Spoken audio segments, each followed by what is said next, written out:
তো hello everyone, কি অবস্থা সবার? আজকে আমি শেয়ার করবো আমাদের খুলনা যাওয়ার একটা মিনি জার্নিটা কেন ছিল এবং কি কারণে গেছিলাম সে সম্পর্কে। তো মাসের মধ্যে দু একবার খুলনাতে আমাদের আপ ডাউন দিতে হয়। এটা চিকিৎসার ক্ষেত্রে হতে পারে, আর শপিং এর ক্ষেত্রে হতে পারে, বা কোনো ফুড ট্রাই করার ক্ষেত্রে হতে পারে। পরিচয় করিয়ে দিই, এটা আমাদের বাড়ির বড় অ্যাটেম্বুম, আমার বড় মেয়ে সৃজা, এবং ইনি আমাদের পরিবারের নতুন অতিথি, আমার ছোট মেয়ে শ্রেমি, এবং তার বয়স মাত্র 15 দিন। না হলে এই ট্যুরে তাকেও আমি কোলে করে নিয়ে যেতাম। অবশ্য আমাদের নেক্সট ব্লগ গুলোতে আমার ছোট মেয়েকে সবাই এমনি দেখতে পারবেন। মোটামুটি আজকের ট্যুরটা ছিল অনেক লং, মানে বাগেরহাট থেকে খুলনা, এটা অনেক লং না হলো আমার কাছে লং, কারণ সকালবেলা গিয়েছিলাম আর রাত 10টা-11টার দিকে বাসায় এসেছি।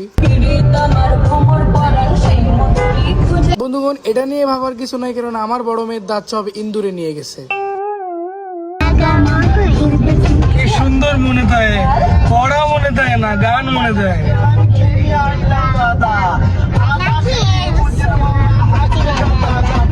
তো মোটামুটি সৃজার গান এবং নাচানাচি দেখতে দেখতে চলে আসলাম আমরা টোলে, এবং এরপর টোল পার হয়ে ব্রিজ, এবং ব্রিজ পার হয়ে ডাক্তারের চেম্বার। তার আরকেনাথ মূলত কানের বিশেষজ্ঞ একজন ডাক্তার, এবং উনি খুব ভালো একজন ডাক্তার। একটু সময় নেয় চিকিৎসা করতে, কিন্তু খুব ভালো চিকিৎসার ফলাফল। এরপর সেখান থেকে বেরিয়ে পড়লাম এবং এখান থেকে চলে গেলাম সিটি মেডিকেলে। সিটি মেডিকেলে এসেছিলাম আমার রেগুলার চেক আপের জন্য। তেমন কিছু হয়নি, জাস্ট রেগুলার চেক আপের জন্য টুকটাক মাসে একবার যাওয়া। তো মোট কথা, আজকে ওয়েদার দেখে মনে হচ্ছিল যে কোনো সময় বৃষ্টি হতে পারে, এবং ইয়েস বলতে বলতে বৃষ্টি শুরু, এবং আমরা দুই বন্ধু বসে পড়লাম চায়ের কাপ নিয়ে। চা খাওয়া শেষ করার পর আমরা চলে গেলাম একটু অ্যাকোরিয়ামের দোকানে ছোট ছোট মাছ কেনার জন্য, এবং খুলনাতেই মাছগুলোর দাম অনেক কম, যেখানে বাগাইটা অনেক বেশি। এরপর আমরা চলে আসছিলাম শিববাড়ি জিয়াহল মাঠে, এবং জিয়াহল মাঠে আসার একটা মাত্র কারণ, সেটা হচ্ছে এই মালাই দুধ চা খাওয়া, এবং ইয়েস তার সঙ্গে আছে চিনি শিরায় ভেজানো শেখা রুটি, যেখানে চা বানানোর স্টাইলটা আমার কাছে আসলে অনেক বেশি ইউনিক লাগে। এবং চা খাওয়ার পরে আপনি চাইলে এখানে কমেন্ট দিয়ে যেতে পারেন যে চাটি আপনার কেমন লাগলো, যেমন এরা সবাই দিয়ে গেছে। অবশেষে বালির ভিতরে ঘষাঘষি করার পর আমাদের চা তৈরি, এবং ইয়েস চায়ের কালারটা খুবই সুন্দর, এবং আসলেই মামার চার আঙ্গুল কপাল। এবং